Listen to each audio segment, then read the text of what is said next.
Have you ever wondered who was the Sith Master and mentor of Emperor Palpatine?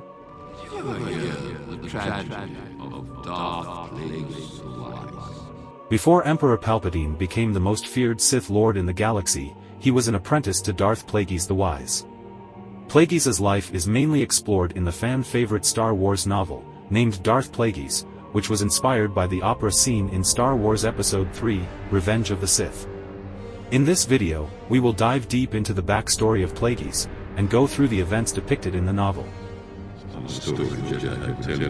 The story of the novel starts around 67 years BBY, where Plagueis and his Sith Master, Darth Tenebrous, are investigating a cave on the planet Baldemnik, to examine its natural cortosis deposits.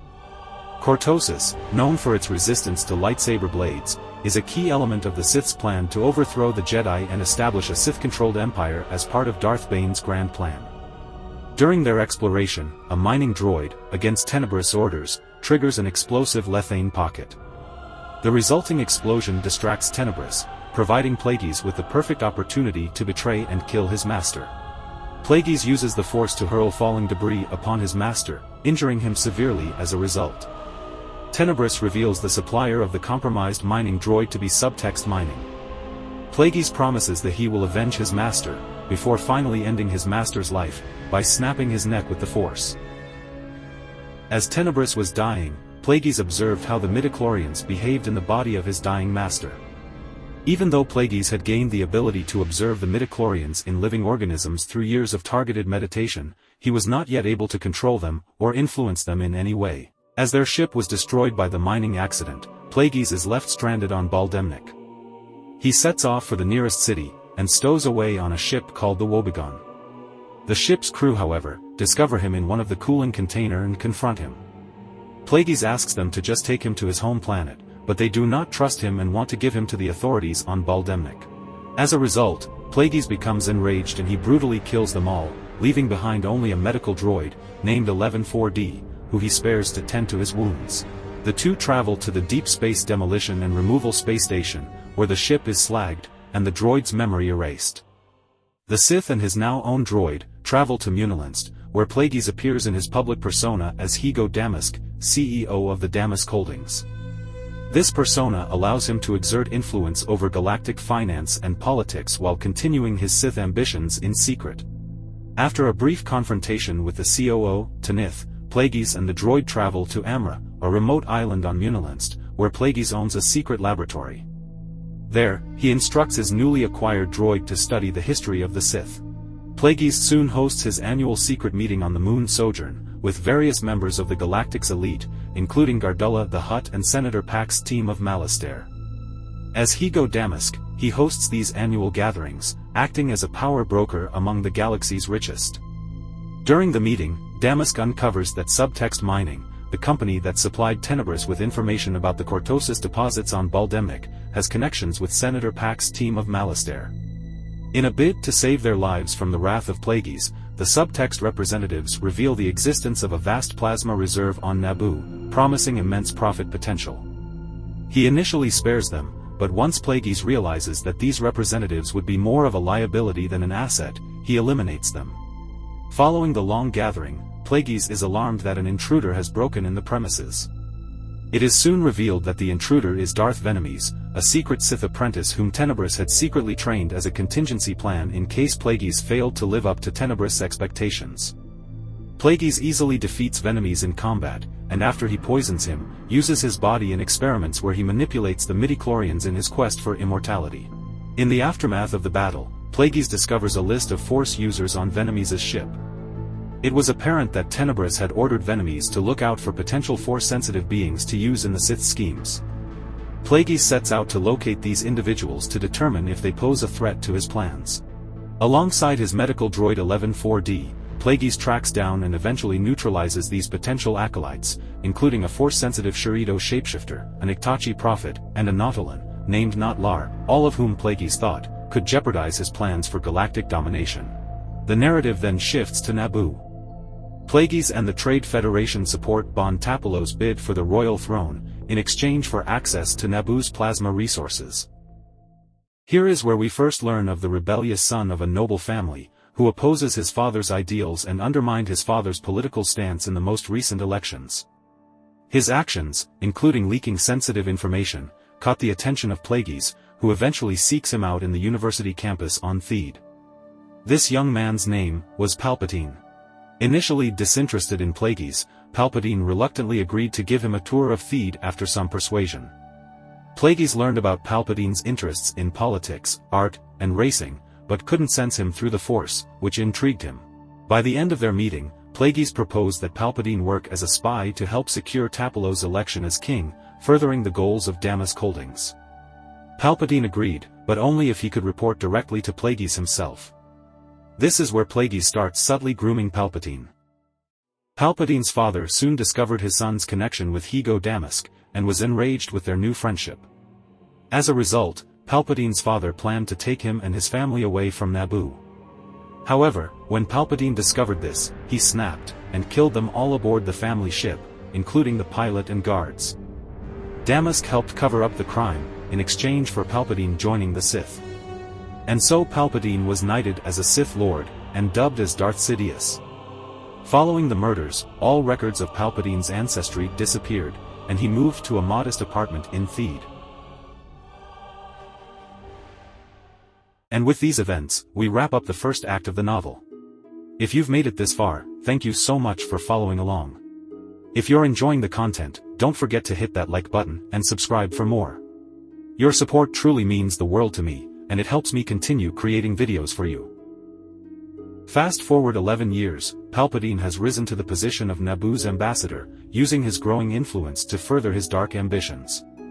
With the help of his loyal allies, Sate Pestage and Kinman Doriana, Palpatine orchestrates the assassination of Naboo's current senator, Vidar Kim, paving the way for his own ascent in the Galactic Senate.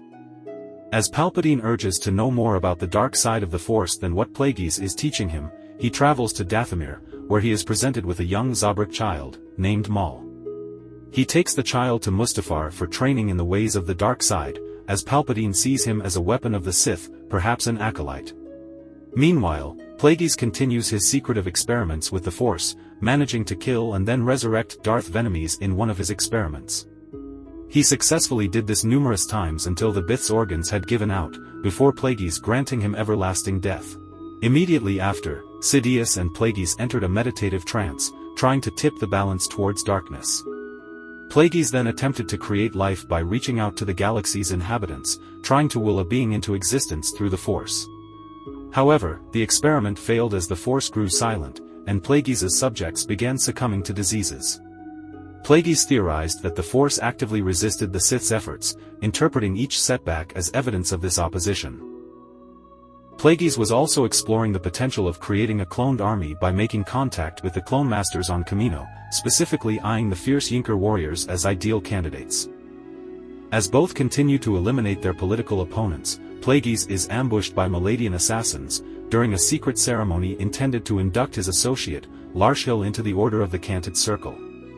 Severely wounded and on the brink of death, he is saved by the timely intervention of Sidious and Sate Pestage. They find out that the assassination attempt was orchestrated by Pax's team, and in retaliation, Sidious unleashes his wrath on him, brutally killing him and his entire entourage. Following the attack, Plagueis retreats to Sojourn, where he is forced to wear a respirator to assist his breathing. In the aftermath of the attack at the ceremony, he becomes more alert than ever about his surroundings, even going so far as forever renouncing sleep. The near-death experience only strengthens his resolve to conquer death, driving him deeper into his dark studies. With Plagueis in a weakened state, it was now up to Sidious to take the lead in advancing the Sith's grand plan. As we enter the third act of the novel, over 20 years have passed, bringing us to the time of the Phantom Menace. This final act unfolds alongside the events of the film, intertwining with the familiar storylines while revealing the hidden machinations behind them. For the past 20 years, Damask had led a solitary life in his laboratory, dedicating all his energy to the study of midichlorians. Palpatine immersed himself in the political maneuvers required by the final stages of the grand plan. During this time period, Sidious, under the careful guidance of Plagueis, progressed with the training of Darth Maul. The Mun recognized the potential of the Dathomirian Zabrak as a useful Sith acolyte.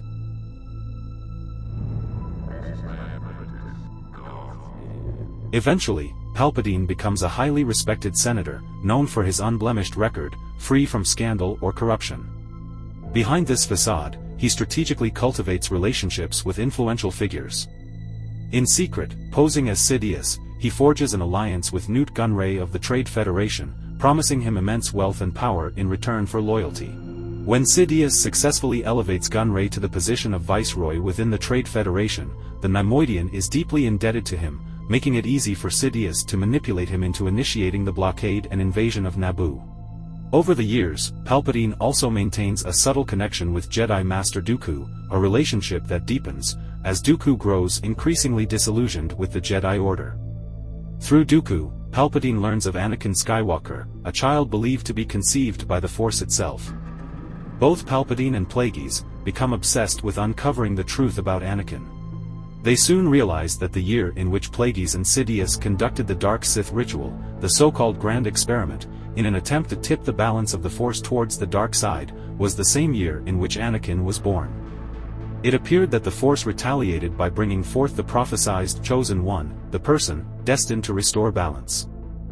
Plagueis in fact, grew convinced that the midichlorians, resistant to his and Sidious's unnatural attempts to usurp the power of the Force, had retaliated by conceiving a savior destined to destroy the Sith, the prophesied Chosen One. Ironically, this was the very being Plagueis had blasphemously sought to create, or father, himself. During the events of the Phantom Menace, Palpatine informed Plagueis of Anakin's arrival on Coruscant, prompting the Sith Lord to seek out the boy himself. Gaining access to Palpatine's suite where Anakin was staying, through a mind trick on one of the Queen's handmaidens, Plagueis was too late to meet the boy, intensifying his fear that the Sith were in danger. After catching a glimpse of Anakin as the Jedi departed Coruscant, Plagueis had a vision of a dark-armored cyborg, solidifying his belief that Anakin would alter the galaxy's fate. To prevent the Jedi from training the boy, he ordered Sidious to have Darth Maul kill Qui-Gon, and as an added measure, Sidious instructed that both Qui-Gon and Obi-Wan be eliminated. In parallel to these events, Palpatine manipulates the Queen of Naboo into calling for a vote of no confidence in Chancellor Valorum. This maneuver leads to Palpatine's election as Chancellor, with plans to install Hego Damask as co-chancellor. On the eve of the vote, the two Sith celebrate their impending victory. During the fateful night, Plagueis, after giving his son Guard the night off, retired with Sidious and 11-4D to his penthouse, where they celebrated with plenty of Celestin wine. As Sidious rehearsed his speech for the Senate, praising Hego Damask's contributions, he encouraged Plagueis to keep drinking, eventually intoxicating him. As Plagueis began to fall asleep, Sidious attempted to leave but stopped when the dark side called out to him to kill his master. Urged by the dark side, and while mocking his master, he attacked him by unleashing Force lightning, destroying Plagueis's breathing device.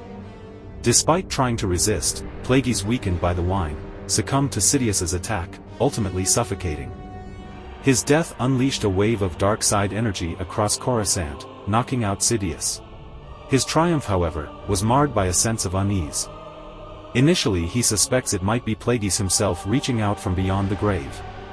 Once he learns of Maul's death to the hands of Obi-Wan Kenobi, he attributes that feeling to his pupil's death. Shortly after his election, Palpatine meets with Dooku, who had recently left the Jedi Order following the death of his former apprentice, Qui-Gon Jinn. They discuss a potential alliance, sharing a mutual desire to dismantle the Republic and replace it with a new order. The book concludes with the now Supreme Chancellor Palpatine, meeting with Obi-Wan Kenobi and Anakin Skywalker in his office on Coruscant, personally thanking them for their role in liberating Naboo, all while laying the groundwork for his future plans. And there you have it. Thanks for tuning in to this video, hope you enjoyed it. Please hit the like button and subscribe for more. Have a great day, and may the Force be with you.